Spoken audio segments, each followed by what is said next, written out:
Okay. Welcome, everybody. Thank you so much for coming here today. For those who are in person, thank you so much for grabbing your food. If you haven't grabbed some, please do.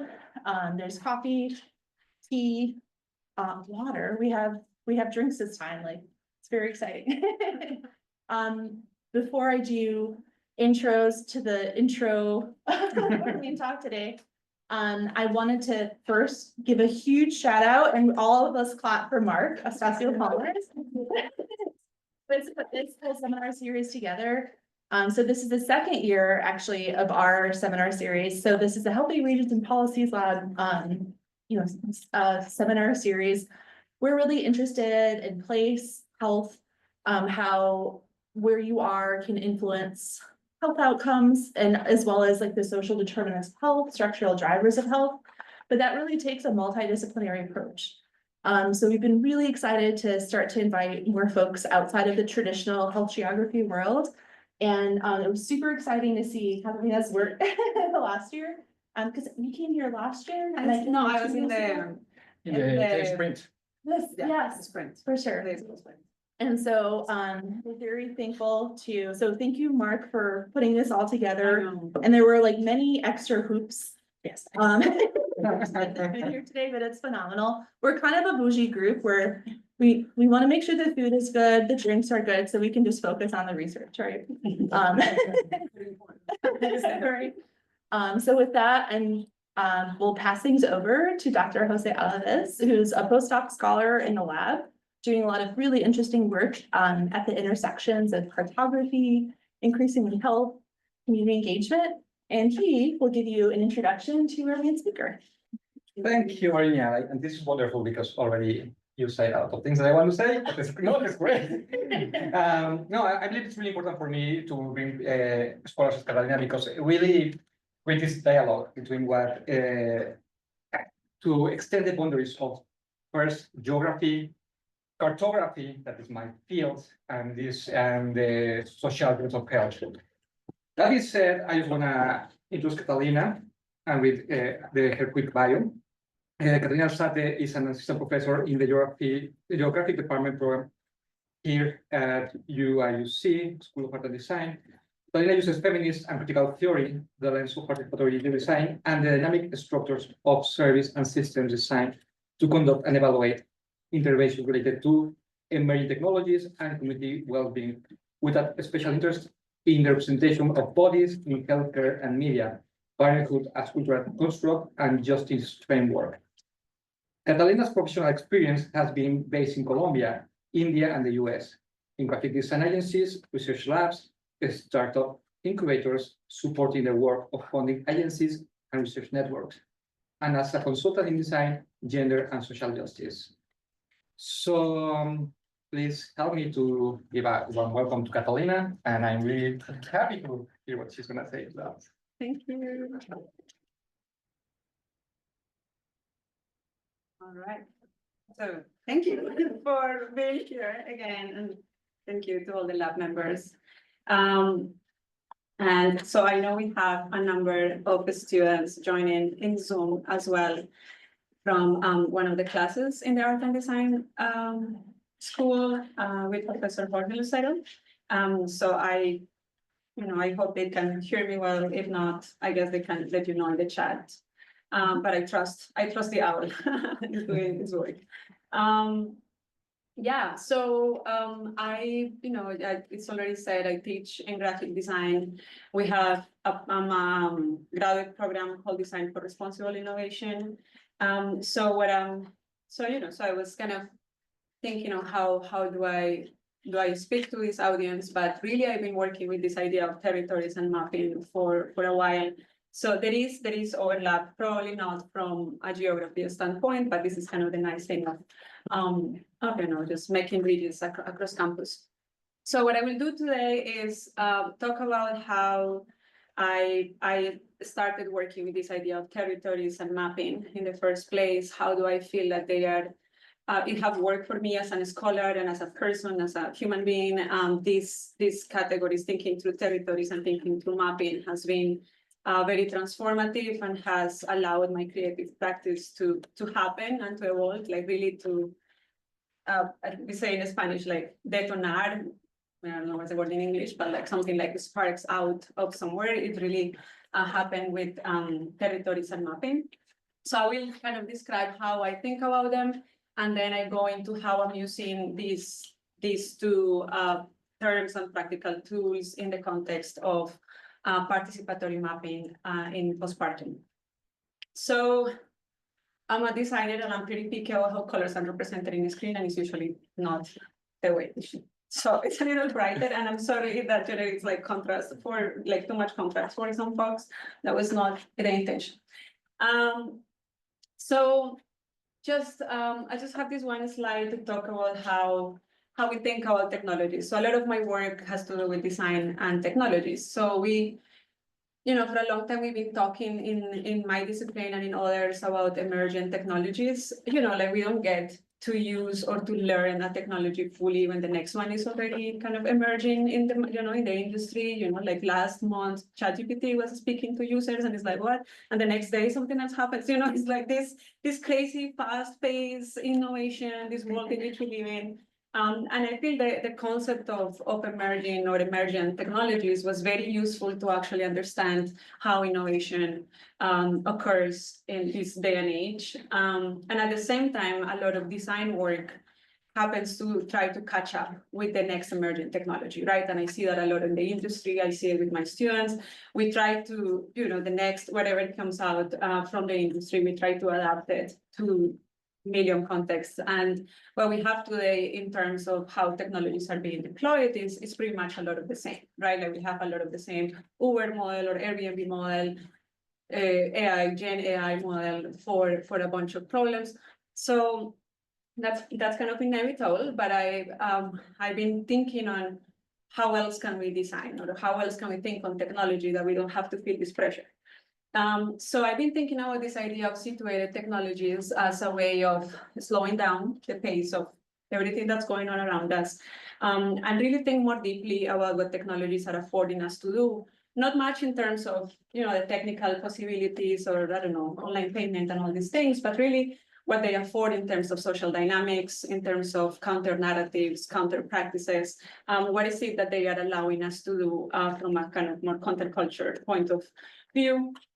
And we think that, I think a lot about the transitions. There is a whole field called transition design. And in general, the whole transition movement kind of says that, you know, we want to work for a better world, of course, right? Like that's most of us, all of us. But that's not going to happen tomorrow, right? Like we are transitioning to that. And when we think about the transition in the context of innovation, really kind of small scale but sustainable innovations are the ones who are probably may take us through the transition, which is not what big tech is doing. So I situate kind of my work on this and my thinking about technologies more like a deeply contextual and kind of a slow innovation. And I work with a bunch of like justice frameworks, which I think is important to do again in design practice. But one of them is healing justice. And this is a framework that says that all of us are impacted by the systems in which we live, right? Like by forms of discrimination, oppression, etc. And that's a collective trauma. It's not kind of my thing alone, but that we are all impacted by it. And that we only move towards that transition if we collectively heal from the harms of this kind of society in which we exist. And so that's kind of a framework to think about my work. My overall research looks at collective well-being and what does design and tech has to do with that. I really want us as a society to kind of be well, but be well together in connection. And that manifests in a number of things. And so when we think about being well and, you know, moving towards a better world or transitioning towards a better society, we think about like, what are the economic systems that we need and what are the recycling practices or even technological practices, right? Like we are always thinking about what to do. And I think it's easy to ignore what's going on with our bodies in that process, right? Like it is not like what, right? We ask like, what do we do with these bodies? Oh, probably nothing, right? Like we are just doing the thing. But the body itself is a site where trauma is stored. And this is not me saying it, right? Like there is a lot of theories. I mean, probably you all are familiar we speak about trauma like more often now, but really this idea that trauma is stored in the physical tissues and muscles of the body has been in psychoanalysis and in other fields for a very long time. And not only is in theory, but in my own experiences, I've been experimenting with my body and really experiencing the release of trauma, witnessing how and where some things are stored. So that's for me kind of something very central to think about the body as a territory. So when I started thinking about territories, I was thinking about, as I said, my physical body and obviously the earth and this kind of physical space in which we are, and also my intellectual territory, right? Like the disciplines where I belong, and all of these as sites where trauma is being part of. And I started, so this was kind of I've been kind of dabbling with these notions for a while. So I started doing workshops, I was doing mapping workshops, my own illustration and collage work and different things. And the more I was playing with this notion of territories with different groups of people, it became very clear to me that territories for me is almost like a synonym with relationships, with relationality. I don't even know if this word exists. How did I think about it? Like, I don't know how to pronounce it. But relations, right? That all these territories are deeply interconnected. As well as internally, they are all made up of connections, and the territories are really a tension across all those connections. That's what makes them exist. So I use that not only as a form of, not only as an abstract idea, but really as practically what I do. Kind of really thinking about the politics of place, of the body, of my own discipline as a departure point for research and action in the creative practices. So ultimately, I really want to ground my work. Like this idea of situating for me is grounding the work in relationships, embodiment, environment, place, and networks, and think about what are the new forms of collective inquiry that can emerge from this.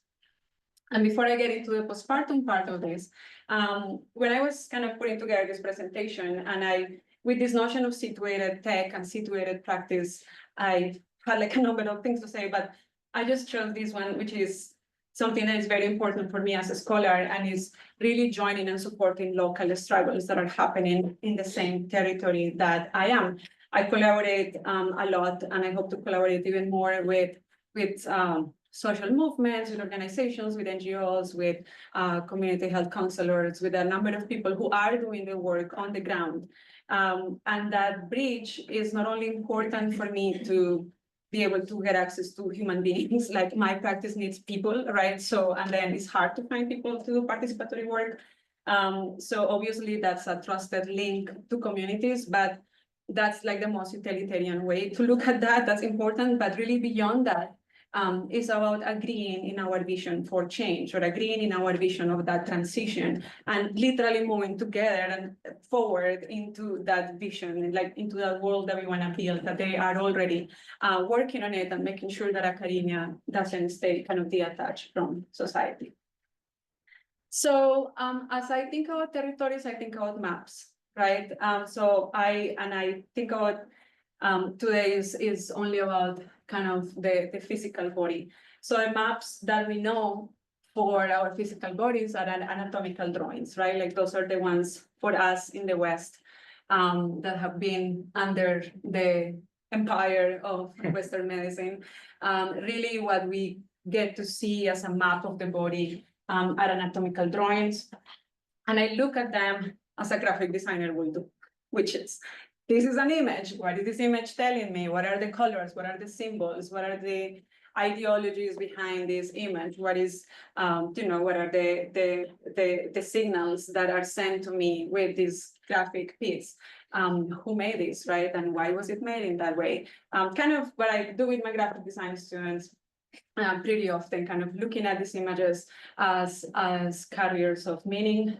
But more importantly, I look at these images in relation to what they allow me to understand about that territory, right? I think similarly to what happens with a map of the earth and any other kind of more I don't know the word, map of a space. I'm speaking to geographers.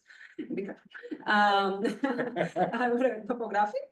Yeah, like a There you go, there normal you go. map. Okay, so like a topographic map, which you could question like what does it allows you to learn about your space. Similarly, with the body. And this is what we call kind of this ontological term in design and in graphic design, which is to say that not only we design these maps or these anatomical drawings, but they design us back. Like, and this happens with design all the time. That we design something and this bottle, and the bottle ends up designing the way I behave, the way I signal something to other people, the way I am.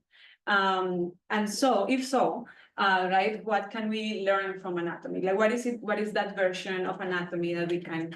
What is that version of ourselves that we can get through anatomical drawings?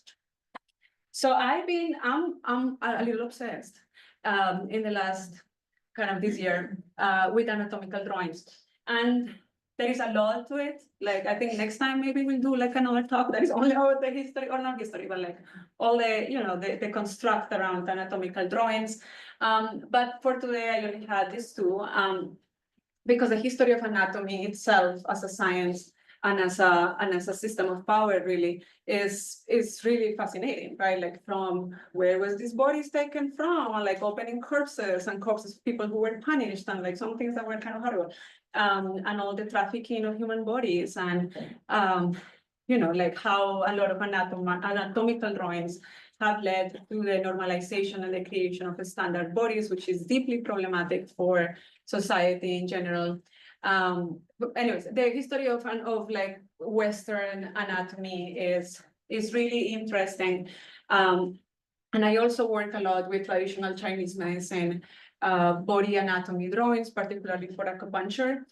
So if everyone is not familiar, acupuncture is a form of traditional Chinese medicine, this is one of the diagrams for acupuncture. So the logic is that all your body is interconnected, and that if you have, and so what they map, these channels, they call the channels, this red line here, when they map is the flow of energy. So if you have like a pain here because of the stress, you can activate points somewhere else in the body, and it will release the block in that channel, right? Like something is being blocked. And this is pretty much trauma, right? Like, we walk in this world with million blocks in this body, right? Like, and we all work like stiff and like carrying heavy computers and all that. So I feel like everyone benefits for this kind of thing, which is releasing and allowing these channels to flow continuously. So the way that anatomical drawings are made for acupuncture are showing these channels. And then I chose this image, and this is before the image on the left is an image of, in the history of Western anatomy.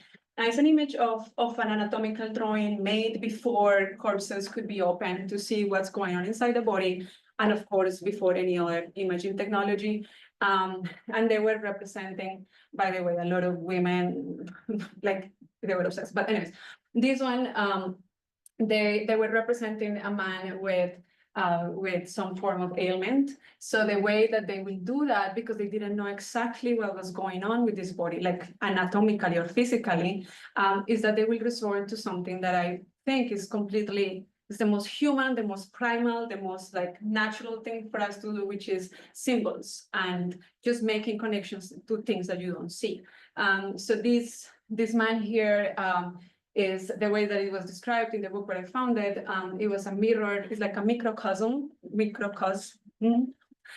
inside this body that is connected to a macrocosm, and is connected to like the zodiac symbols. And there is a whole story. Like, I love how like early anatomical drawings are like a whole history in itself. So you see there is a whole context to it. But so what I find interesting about these examples and others is that they map stuff that you don't see, right? And that's where I started thinking that anatomical drawings, as we know them today, they are obviously very limiting to what's going on inside the body. But for me to get a picture of who I am and what my body is and what my body is in relation to space, I need to map what is not seen, right? I think another thing that happens in general in visual kind of studies or visual communication is that the moment you make something extra, you show something, or you extra expose something, you are also ignoring something else, or like, yeah, moving something else to the backdrop. So I'm interested in all that has not been shown in a lot of anatomical drawings. And these examples show stuff that we don't see, right? But they are able, and they are actually working examples for what we understand as science and medicine. For the acupuncture one, actually, there are so many. I just chose one that I had in my book, but there, you don't actually need to understand it, right? There is a level of this mapping of the bodies in which you go beyond rational thought and you trust that the body has an inner logic and it has a logic with the context. So that's how I started working with maps, and particularly in the postpartum. This is not a jellyfish. I showed this to my colleague. She's like, placenta. So if you don't know what a placenta is, it's an organ, a beautiful, incredible, my favorite organ. Everyone should have a favorite organ. Is an organ that the body of a pregnant person makes to feed and nourish the baby through the umbilical cord. It comes out the moment you give birth. So it's like this temporary organ. Isn't it amazing? So anyway, for me, postpartum is really this thing that as a society we haven't figured out. It's like so messy. For me, it's the most complex phase in kind of our human life cycle. It is kind of clinically considered the first year after birth, even though you ask moms and they are like, my postpartum is 6 years, thank you. It takes forever sometimes to get over the whole experience. But generally it's considered the first 1 year after giving birth. It is physically very exhausting because obviously you just gave life, a life came out of your body. So you are going through a lot of changes, psychologically very challenging. Most likely you're familiar with the term postpartum depression or baby blues, right? Very common, underdocumented, happens in various degrees, so psychologically complicated. It is medically unattended, like doctors, the OBGYN takes care of the body of the mom, and then the pediatrician, the baby. There are some like psychological counselors, but it's still extremely limited for many reasons. And so really no one is kind of taking care of it. Like, it's this phase in which you're supposed to get over like by yourself kind of thing. It is considered economically inefficient, right? So mothers are not able to work immediately after giving birth. So if you don't make money, big problem for society, right? And my other part of the scholarship, which is more like in the theory side, I look at, with one of my collaborators, we look at how there are so many technologies designed for the postpartum period. And the underlying logic is this notion of that your body, even during postpartum, when you are going through all these things, has to be a productive body, and many ways in which kind of getting women back into the economy, even if it's not directly going to an office. Like, so it's technologically really exploited, culturally silenced. There is a lot of we don't get to see the complexity of it, not even in media representations and like movies and all that. It's still very far from showing what the complexity that it entails. Very socially judged as well. The postpartum is this moment in which, okay, I can talk about this for hours, so Catalina, make sure you stop soon. But there is this moment in which you are thrown into the world as a mom and you have to conform to something that you know is culturally constructed, and you have to be a good mom, like everyone wants to be a good mom, right? And that's pretty difficult because that's obviously a very contradictory standard. Moms many times most of the times don't even understand what's going on. I was going to say, they don't tell their doctors that they are feeling depressed. It's like, we don't even understand what's going on in the first place. And we just go through it because time passes. And the baby grows, and then suddenly you're out of postpartum. But this gives a trauma. Like, you ask most women and who have given birth, or people who have given birth, and they refer to it. Every time I tell someone I'm working on postpartum, and I know that the person has had a kid, it's like, oh my God. Like, that's the answer I always get. It's like, yeah, let's talk about it. There is something there that we are not processing. So I started doing a body map of my own postpartum experience. Here are some sketches. And this was when my research was like, oh my goodness, maps. And this was true. Everything that I was talking so far, it made a lot of sense the moment I started doing a body map of my postpartum experience. And for this, my postpartum was, when I did this, my postpartum was like 2 years back. So I had to remember, right? Because obviously after a traumatic experience, you build up that story to yourself that protects you from that pain. So you build up story. All of us build up stories about everything that's been happening. So I had to remember what else happened, right? And that's painful. But I dug into it. I'm like, let's feel the pain. Let's go for it. So that meant that I had to revisit pictures. So I did, what's the word in English? Like a deriva. You just go without destination. You start looking for your own archives. So, not the pretty picture of me with the baby, probably the one that is framed in my house. No, like the picture where my the bags under my eyes is visual. I was like, oh my goodness, I was that person, like me, like, wow. And re-encountering myself with that version of myself that probably I chose to forget.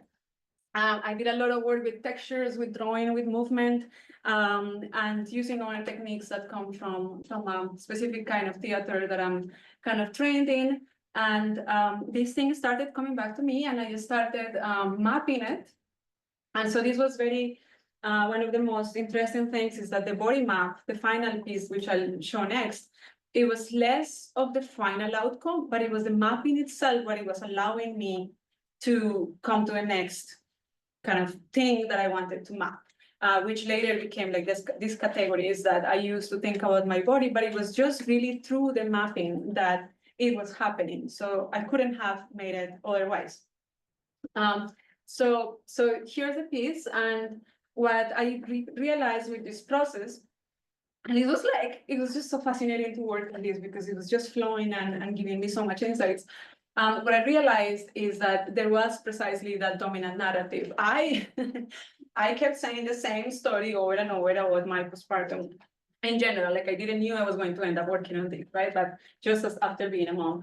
And I realized with the mapping process is that dominant narrative, it was obscuring other parts of that experience that were pretty much integral to make it happen. So the weight of social mandates, right? Again, we all know that we kind of function under what is expected of us to be socially, but I don't think I had kind of stopped and thought about the actual impact of that for the feelings of my body and for my emotional states and for my kind of way of thinking about myself. So I started plotting that work pressure, professional identity, the relationship to the domestic space, which was the moment I started thinking with other mothers about this became like this thing, like, I'll speak about it in a minute. Also my physiological changes, we say like, oh yeah, mothers have like hormonal changes. What does it even mean? Like, we don't know. So I started doing my research and understanding and mapping the whole thing. And I was like, oh, oof, I promise it was a healing moment. I took out like that heavy bag I have in my back and I put it out and I don't cry anymore when I speak about postpartum, right? Like, I think that's like that's the proof that something was moved within with this process. And anyway, so I was like, okay, this is, here is the kind of the legend. And I was thinking on social mandates, emotional body, physical body, connection to my baby. Also part of what happens in postpartum is that you process your birth and your pregnancy story. And as a Latina woman, I was also, specifically bounded by some other things. And what also became important here was to identify how did I survive, right? Because there is a risk with doing this work in which we end up re-traumatizing, right? It's easy to like, oh yeah, let's take this story. And then the moment you tell, because the trauma is in your body, is activated, and your body is so wise to tell you, hey, here I am, like, be careful, don't touch here because it pains. So you could re-traumatize, and you can also create, again, dominant narratives with mapping, right? So if we just map the sad and challenging story, which is true, but only as the only side of the story, we end up replicating what anatomical traumas have been doing forever, which is telling us that there is one narrative about bodies. So the part of this work is how to identify and how to map strategies and resistances.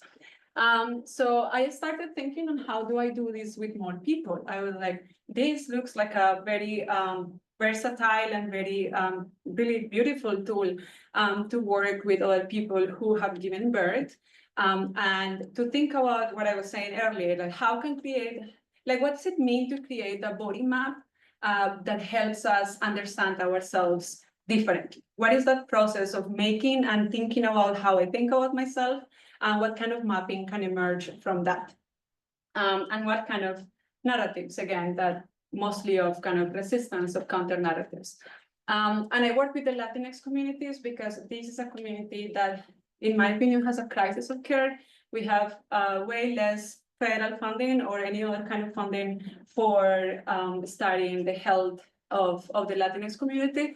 If we even kind of compare it to other disadvantaged groups like African American groups have way more opportunities and funding in the context of NGOs and social organizations that are struggling to really work with the Latinx community. And a lot of my work is based in Texas, where we have like a huge Latinx communities. So there is a lot of work that needs to be done to, on one hand, kind of the research action, like understanding what's going on with the postpartum experiences of this woman, but more importantly, just doing these processes of collectively thinking through the images and collectively realize that we were not the problem, right? That the postpartum was a construct that is built up in this way to kind of end up as a traumatic experience.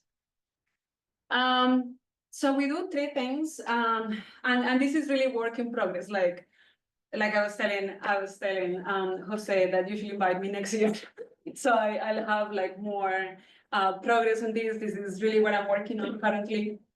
But we do mostly three things. The first one is, what I'm saying is not, and I feel like I made my own self do research that is very challenging in the sense that doing this kind of work really requires you for people to be vulnerable in the space and to be open and comfortable, probably never be comfortable, but open to share the experiences. And so for that, for me, it's important to get out of the head and to engage the body because there's no escape from it. If I'm arguing that all of this is stored in the body, then we need to engage with the body to do the mapping. And there is no other way. Really. And then how do we enter this body in a world where traditional or like Western medicine has taught, and these anatomical drawings has taught us that we are all fragmented, the over specialization of doctors, and you have a problem with the finger, they fix the finger, but they never ask what else is going on. And obviously in a world where we don't want to feel pain, right? Like if you have a headache, you immediately pop a pill, you have something else, you go for surgery and all these, what I call emergency procedures. So we live in this world where we are like kind of numb and it's really, I blame I blame the institutions for making this, but really this is kind of the context in which we live. So how do we enter the body? And for me, it's important to do something what I call like the more visceral, right? Like the less structured, the less rational. Postpartum is actually very irrational, right? It's very animalistic. It's like, and I've seen also videos and been looking at how other mammals take care of their newborns. And it's just like, I feel like I'm a mom, like I'm a mom, but I feel like it's the same thing, right? They are licking their things and they're like just with them all the time, obviously naked. And, and like, they're just taking close care of them and feeding them and being in that particular moment. We live in this world where the baby is taken away from you as soon as it's born, pretty much. And that's very deeply problematic. So how do we get back to that feeling of I wanted my baby close, maybe I had it, maybe I not, where was this baby? Because mapping postpartum bodies means that you were more fusionados, like merged with you and your baby, because there is no boundaries. Like I'm a baby too. Like you are born into a new reality to be a mom, so you are also being a baby, and your baby is like half you. Like it's like there is no boundary in that. So feeling that again, it really means involving kind of the body. And for people who are not used to drawing and all this, obviously they feel like, oh, I'm not artistic enough. So a lot of like theater exercises, movement exercises, talking, having nice food and drinks. It is important. Working with moms particularly is very challenging because the timing usually is off, but then I want these spaces to be well-being spaces for them. So they are only well if their kids are taken care of and they can see where they are and they feel safe in the space working with me. So I have to take care of the find ways of taking care of the kids. So it involves really a lot of these bodies that need to become like softer around a kind of softer. Yeah, why not? And kind of being willing to share themselves in an expressive way. So we do individual body mappings. Very interesting. My hypothesis turned true that when we start mapping a postpartum body, what we start seeing is that dominant narrative, right? Like most of us will start telling the story that we already know, like the story that we have kind of created. And then I start asking more questions and we start bringing other forms of the body and exercises and all that. More things start emerging. The connection to space has been central. The birthing space where you gave birth has, of course, an impact on the way that you process that. The domestic space, which is kind of more like what this couch was supposed to represent, also becomes a source like of tension. Social media, again, becomes like this space where we have like strange relationships with in that moment. The closet is like a thing. It's like your closet. There's nothing in that closet that fits you anymore, not even within pregnancy. Postpartum, the feeling is just so strange in your body, in your own body, that none of what is in that closet kind of helps you feel any better. Very common that one. So we start really thinking, mapping those things that we don't see, right? Like back to my ideas on anatomy, like mapping all the context and really having later, we talk sometimes, not always, but we get to have conversations about obstetric violence or like gender-based violence, right? Like things that probably we need to name to understand ourselves within that context.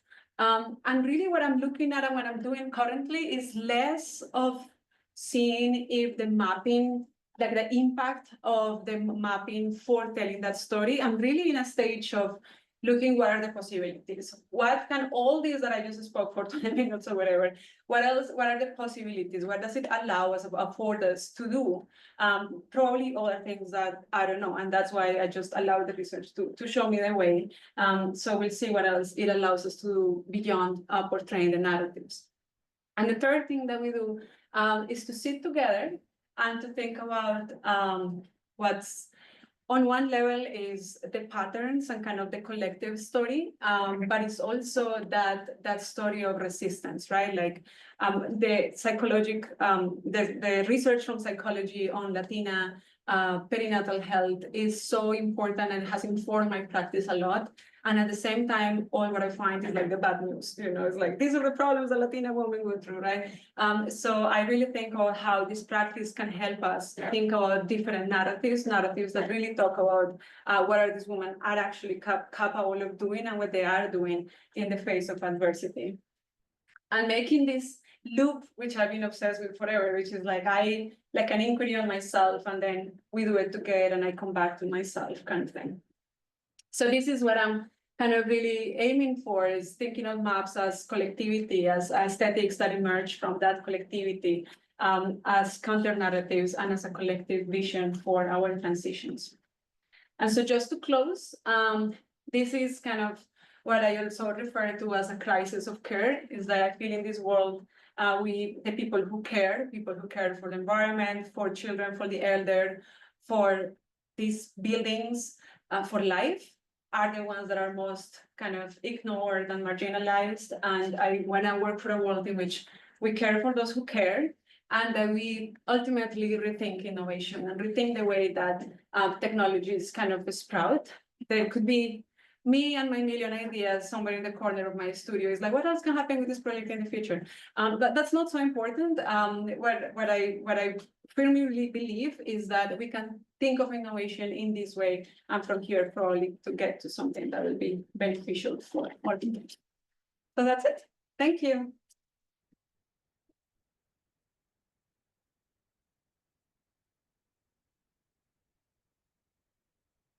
Time for questions. Yeah. We have one online already. Not sure if they want to unmute, but just in case. We have a question from Natalie Smith, said a lot of your work involves research in areas outside of graphic design, such as like anatomy, the female reproductive cycle, psychology, Eastern medicine, Latinx studies, etc. Good reading. Now give me that list. How can students better understand how the graphic design skills they're learning now play a part in research like this? Yeah, so, you know, let me, that's a great question. And the class that is, plugged is another graduate class. So I understand that where that question is coming from. But what I do a lot with my undergrad students is to ask, first of all, kind of thinking through images, right? Never taking images for granted. And we all, designers and everyone else, consume a lot of images and critically, right? Like, especially in this world of like fast social media consumption, and we consume bodies, but anyways. But images, just in general, we are very used to never ask about context and only look at aesthetics, very common in the way that graphic designers work. And that's probably useful for developing a skill. I was going to say style, but I don't think you have to have one style. But for developing the skill of making images as well. But the work, if we don't question it, and for that, you can use any of the disciplines that they mentioned, or just being a critical designer who's looking at things critically. We need to like really think about what are images, what are the messages that they want to send to society, right? I work with my students a lot with like advertisements. Forget about anatomy for a second, but like you think about advertisement of like in classical art. And when we start looking at them with a designer, kind of critical designer that is interested in society, then you start questioning what is the norm that these images want to create? What is the ideology that is behind these images? And for that, you don't have to study many other of these disciplines. You just have to like put a question mark, like rather than taking it for granted. And I think that's one of the things that I do with undergrad students, which is beneficial not only for research, but for making, because if we uncritically consume, we uncritically produce. And so we need to kind of put a question mark. So when we are creating graphic design, we can create from that critical standpoint rather than from just following the trend, visual trends. So I guess that's really at the core of what I want to do here. And this is why I'm in graphic design, right? Like, because I'm really looking at these images as meaning making things, artifacts. I hope that answered. Yeah. The different workshops that you've done with different women, have you noticed like differences or similarities between different groups? The bottom of Yeah, of course. Each groups is it's like when I teach different classrooms, right? Like each group of human beings in a classroom will have its own vibe or its own energy. But yeah, I mean, it also depends on the organizations that I collaborate with and the type of women that they already have kind of access to, versus when I do this a lot, I do this with my friends too. Like I also, part of my theorization is to say that friendships should become a space for, well, friends. Okay, but obviously there is a very different, not only they are different from other groups of women, but also my relationship to them is different. So I think it depends on all these things. It's like what's their life story and how close that life story resembles mine. And if it doesn't, how do I make it resemble so we are comfortable kind of talking, right? And I think that's a strategy, or like that's a skill that I learned as doing participatory work in general, is that you wanna somehow make sure that people can relate to you somehow. I don't know if that was answering your question, but yeah, some groups are more open than others. Sometimes this thing doesn't move forward, and I'm okay with that. Like sometimes I don't have like it's not like I really need to have for instance, like a body figure, right? Like I don't think that's a precondition for a body map. I know it sounds counterintuitive. So some groups will like to be more abstract, some groups are more they actually wanna like draw themselves in the paper. So yeah, that's, every group is so different, for sure. And then in Texas, do you work with? In Austin. I have two questions. So one, so my, so my son had, or has a pediatric pain condition. And it takes a long time to kind of figure out what that is, and like there's a whole another understudied area. But one of the techniques that came up was body mapping, where there's just pictures of your body and like identifying where the pain is. And that was actually a very healing process. And it's not always clear why. Yeah. But I just wanted, so that was one question, is if, looking at how body mapping is used as, I guess like the medical term would be a non-pharmaceutical intervention. Yeah. And then my second question was, do you think that this, because I almost see this as like a whole framework of engagement and in research too. And like, do you think the in-person aspect is always needed and integral, and, or like, can there be digital spaces that could also kind of connect to that, or does it have to be a combination?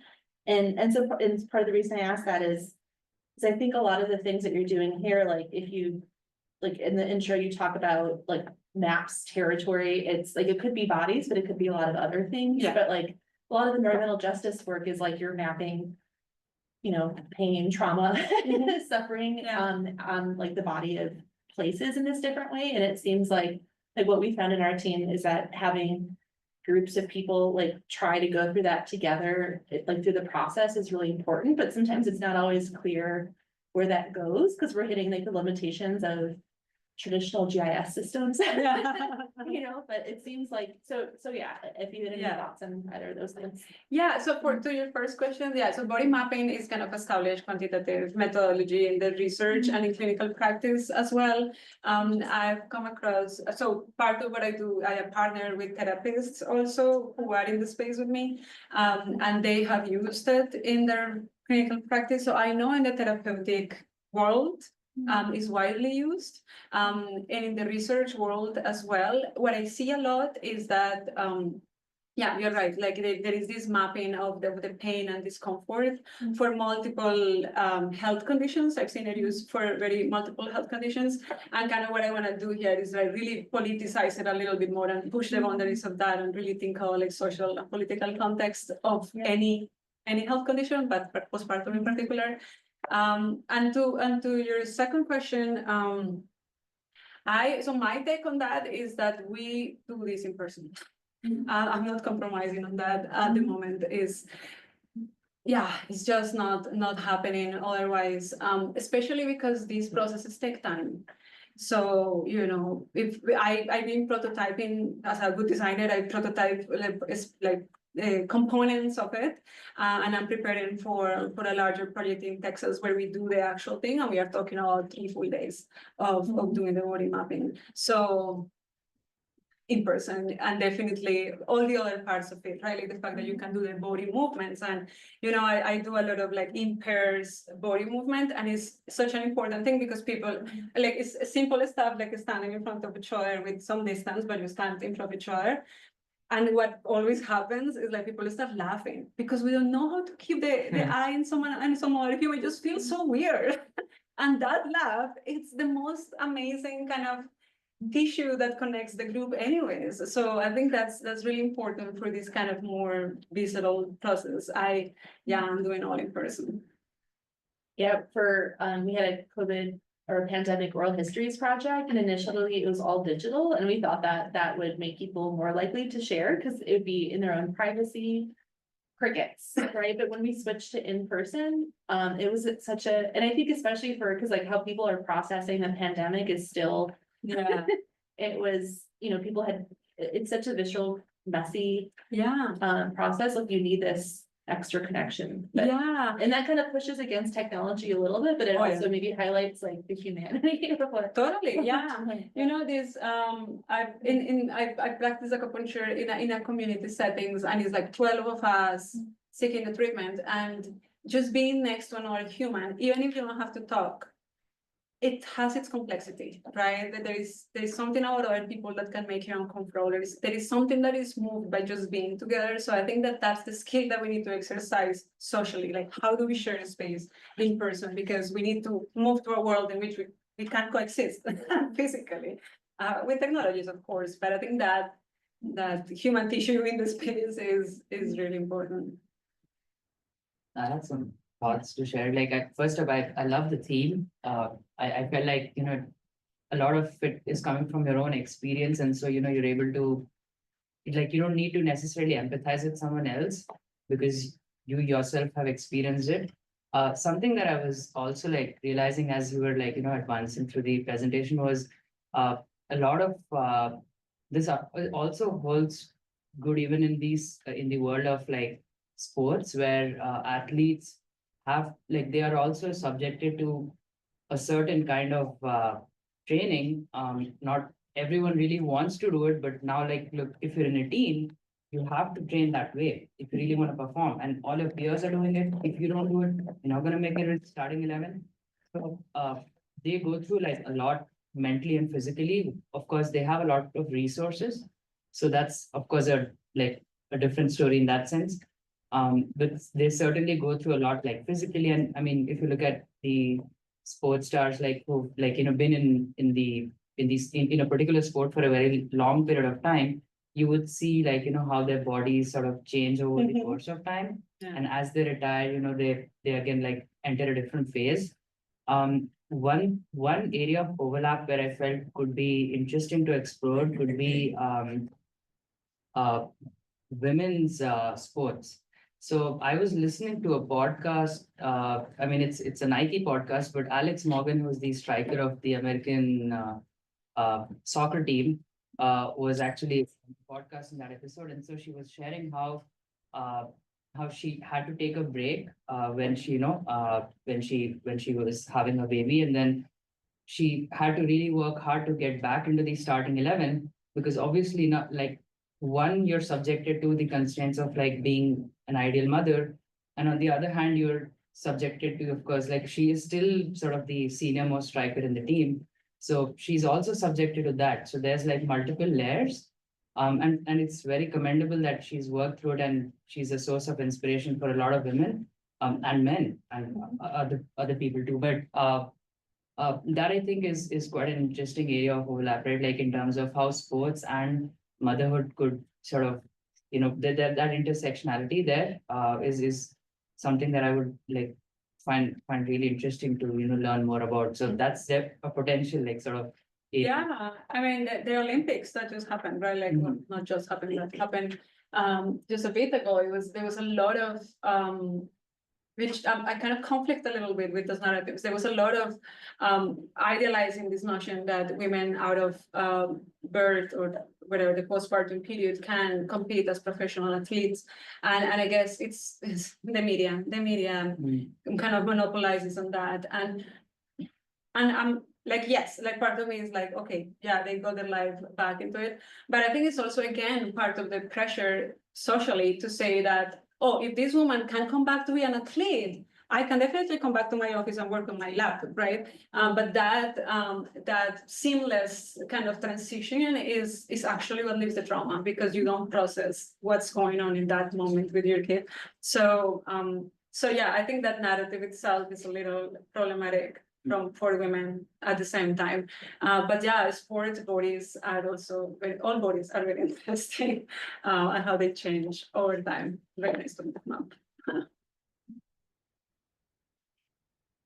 Maybe about re-traumatizing. So how do you deal with the risk of data research?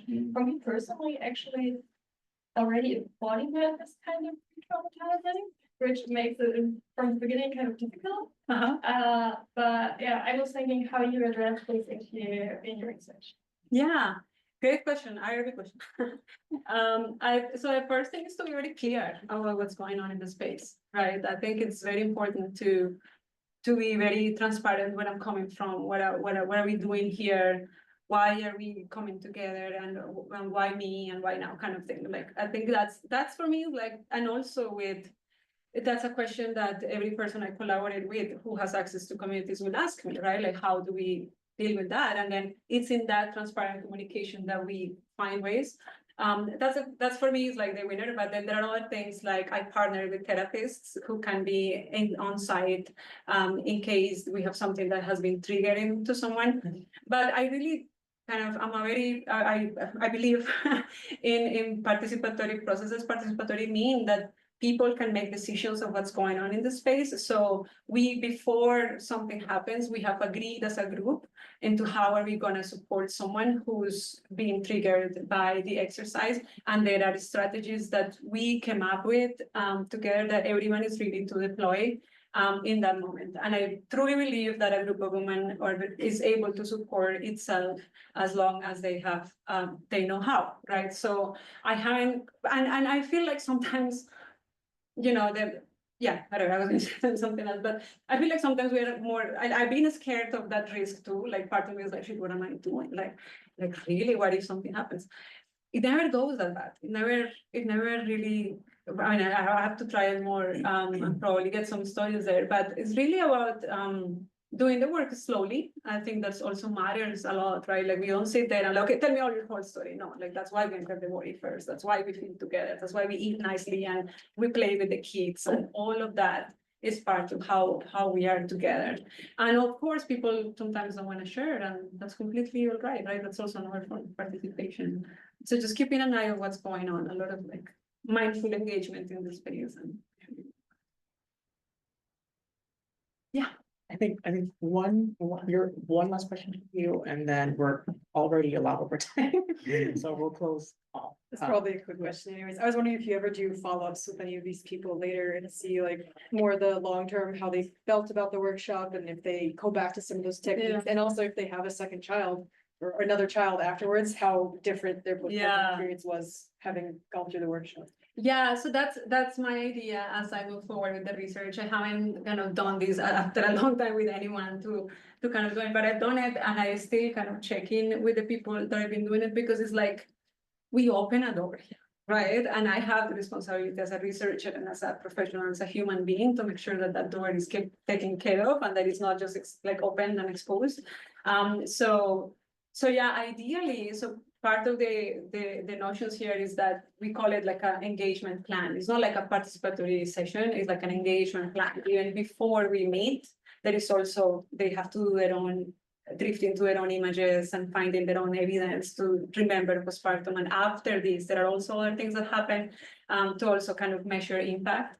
But one of the ideas for what we are doing in Texas is that there is something physical that the moms can take with them because they are leaders of their communities. So also how can they, what about this methodology can they take and use with other mothers? So also something to kind of get back to them after some time. But yeah, that's the idea. That's kind of part of the story. We'll see next year. Thank you. Thank you. Thank you so much. I think we have the room till 1:30. We have, we do have the room to 1:30, but I just wanted to close it up to like, if you want to ask your questions, you can. Now is mingling time. Yeah, So but feel now free is to grab mingling some more time. food, hang out.